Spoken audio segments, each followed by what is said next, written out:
Okay, so here are some extra practice problems that you could try, and then you could watch the video to see actually how they are done. So if you want to do that, pause the video now, look at the questions and answer them, and then I will go through each one. All right, starting with these four. First one says write the complete linear factorization for the function f of x equals x to the fourth minus 4x cubed minus 15x squared plus 58x minus 40. Well, that means you first need to find all the roots. And so first thing, because you have that function, you have to figure out the possible rational roots would be the factors of 40 over the factors of 1, which would be plus and minus of 1, 2, 4, 5, 8, 10, 20, 40. And then because it is this, let's see, there's one sign change, not one. There's two sign changes, there's three. So positive roots, there either are 3 or 1. For negative roots, if you put a negative x in there, that is still going to be x to the fourth. If you substitute a negative x into that, that's going to turn that into plus 4x cubed because a negative to the third is negative times a negative is positive. When you substitute negative x into there, it's still going to be minus 15x squared. Negative x here would be a minus 58x and then minus 40. And so you have a sign change between these two, and that's it. So the negative roots, there's only one of them. And so then you have to go through the process of synthetic division to find them all. Now, if you have a graphing calculator when you're doing this type of a question, you can just enter this equation into the graph part of your calculator, graph it, and then because this is the fourth degree and it's a leading coefficient is positive, both ends are going to go up.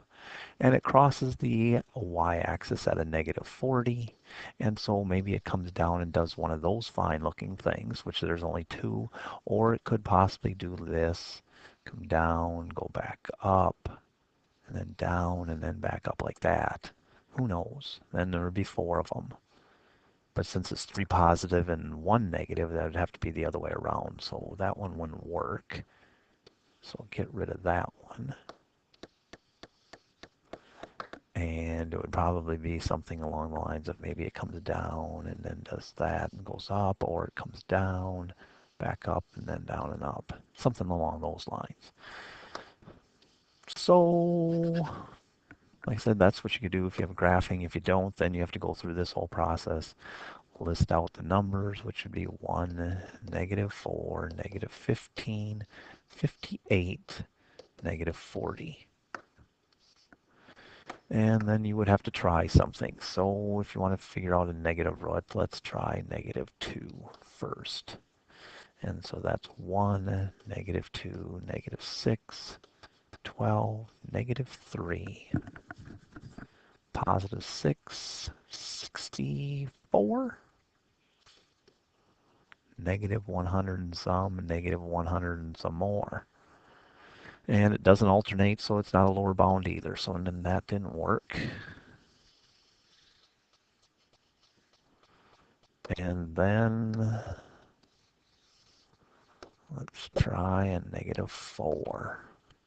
So you have 1, negative 4, negative 8, 32, 17, negative 68, negative 10, positive 40, 0. We found a root. It's a negative 4.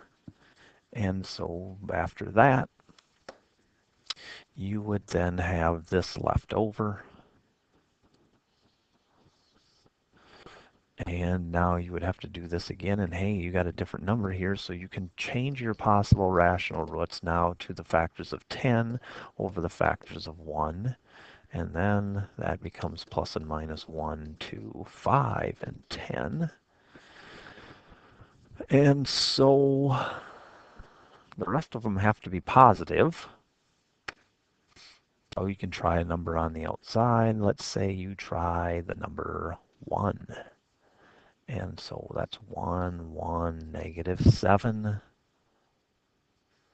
-7, 10, 10, 0. We found our second one. Well, then we have x squared minus 7x plus 10 as our quadratic. Look to factor it if you can, and if you can't factor it, then you would have to turn to the quadratic formula. And so this, let's see, the factors of 10 that get you to -7 when you add them, that can be factored to x minus 2 and x minus 5. So then all of the roots for this one are going to be a -4, a +1, a +2, and a +5. The question wants the linear factorization, so then x plus 4 is a linear factor, x minus 1 is, x minus 2 is, and x minus 5. And so that right there is the linear factorization for it. And then you're done. All right.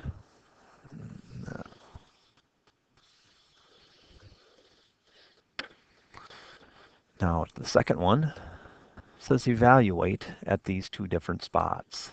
One is at -2i, the other one is at 4. So we'll do the easy one first. And on the inside, you will have to put 1, -5, 4, -10. On the outside, we're going to do f of 4 first, so we just put a 4. Because when they just give you the value like that, you put that number outside. That means x minus 4 would be the thing you're dividing by if you were going that route. All right, so add down, that's 1. Multiply, that's 4. Then that's a -1. That's a -4. 0, 0, -10. And so then we know that f of 4 is equal to a -10.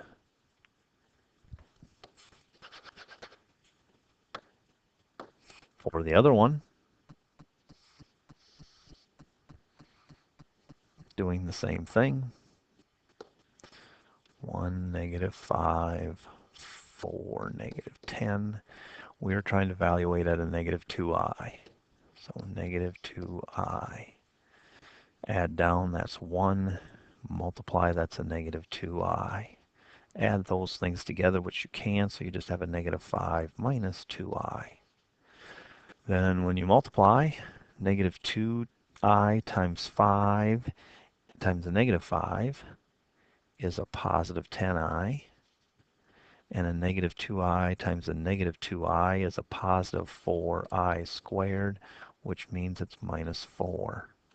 And so 4 minus 4 is 0, so then this becomes 10i. Then if we multiply that by a -2i, and -2i times a -10i is a -20i squared, which turns into plus 20, because I squared is a -1. And a -10 plus 20 is a positive 10. So f of a -2i is equal to 10.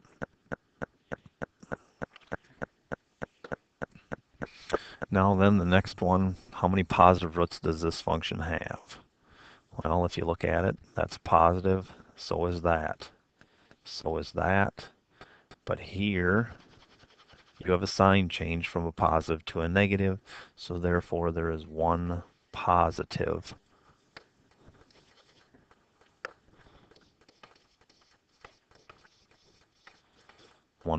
root.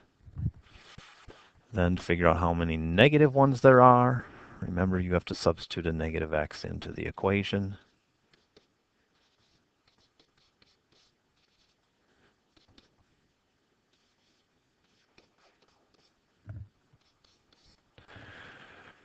And so then if you simplify this thing, it's still going to be 6x to the fourth. Here, negative cubed is still a negative, so it's a negative 3x to the third minus 5x minus 10. And so looking at the number of times it changes signs, there's a sign change. Nothing there, nothing there. So then there is one negative root. And this particular polynomial function has 4 roots in all. And so the other 2 would be complex. And that's the only thing that they could be, because you can't have any more real ones. Okay, and then moving down to this next one, find a polynomial function that has 1 plus 2i and a negative 5 as zeros of the function. So if a negative 5 is a 0, x plus 5 is a factor. If 1 plus 2i is a 0 or a root, then x minus 1 minus 2i is a factor. And x minus 1 plus 2i would also be a factor because the i's have to occur in pairs. One is 1 plus 2i, the other is 1 minus 2i. But just like with this one, when you write it, you have to take the opposite of the thing that is here. And so the opposite of a negative 5 is x plus 5. Well, the opposite of that is minus 1 minus 2i. Now then, if you were to ask to put it in standard form,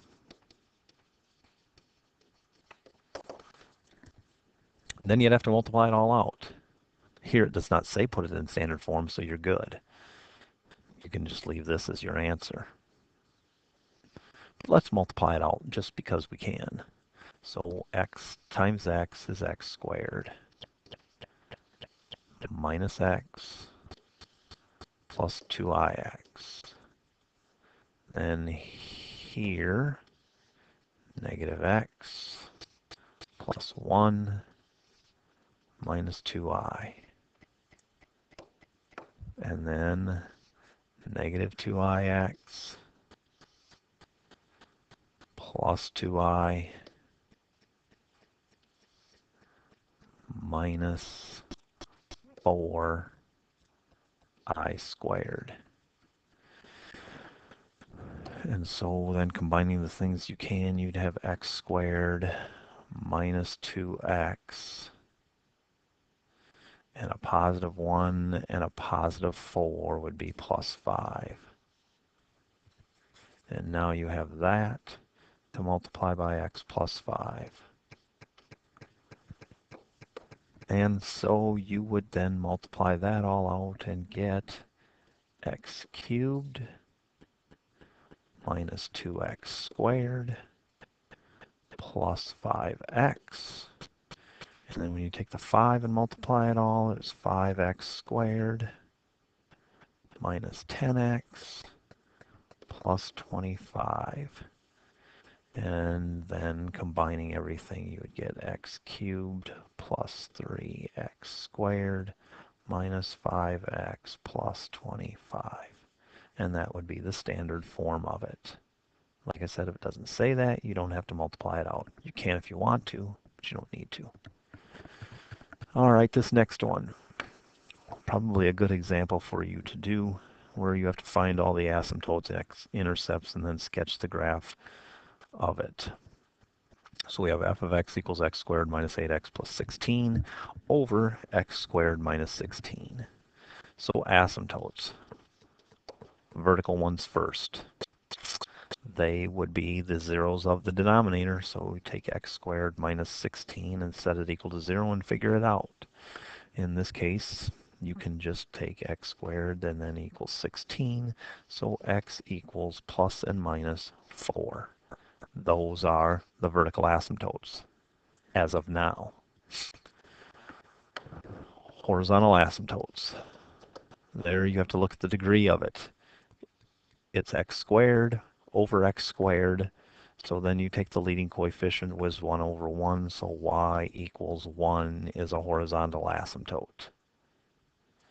because when the degrees are the same, you take the leading coefficients. If this would have been a 2x squared over 5x squared, then your answer would have been 2/5. And the other possibilities for that would be is if the numerator, let's say it was x to the 4th over x squared, then there isn't one. And if it's the other way around, sorry about that. Oh. Say that about the 4 is down here, then it would be y equals 0.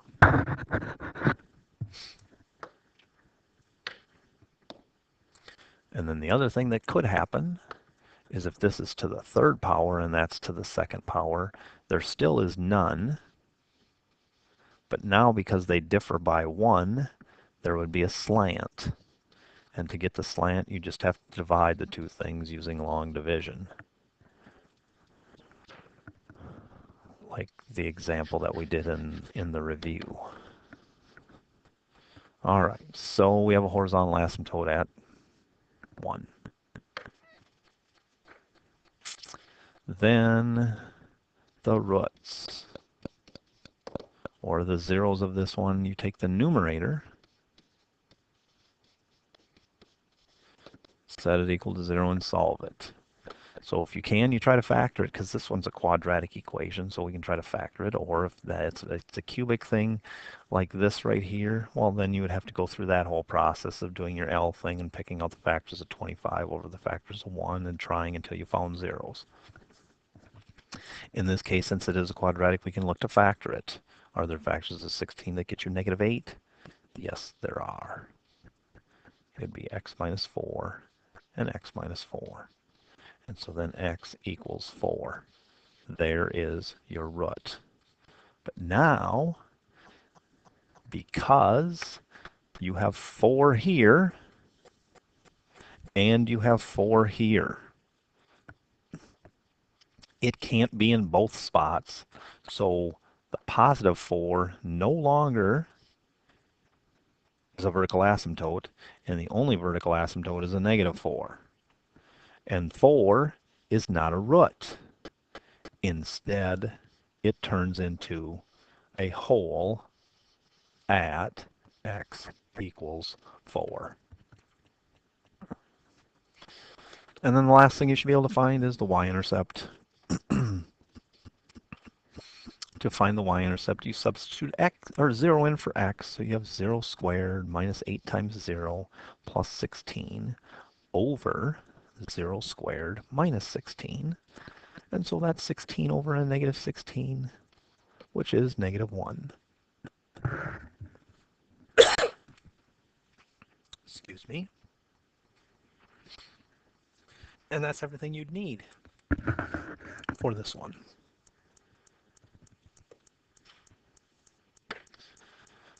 Finally, if you were going to write the standard form of a quadratic equation, given the vertex is 2, 5, and it contains the coordinate 6, 47, that would be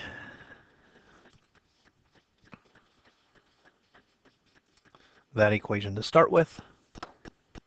H and K are 2 and 5, and X and Y are 6 and 47, so you would have 47 equals A times 6 minus 2 squared plus 5. 6 minus 2 is 4. 4 squared is 16, so 16A plus 5 equals 47. Subtract 5. 42 equals 16A. Divide by 16. And then A will equal 21 over 8. So then your equation becomes y equals 21 over 8 times x minus 2 squared plus 5. And then if you have to write it in standard form, you have to multiply it all out, so that becomes x squared minus 4x plus 4 times 21 over 8 plus 5. Distributing that would be 21 over 8x squared minus 21 over 2x plus 21 over 2 plus 5, which is the same as saying plus 10 over 2. So that turns that into 31 over 2. And there's your equation.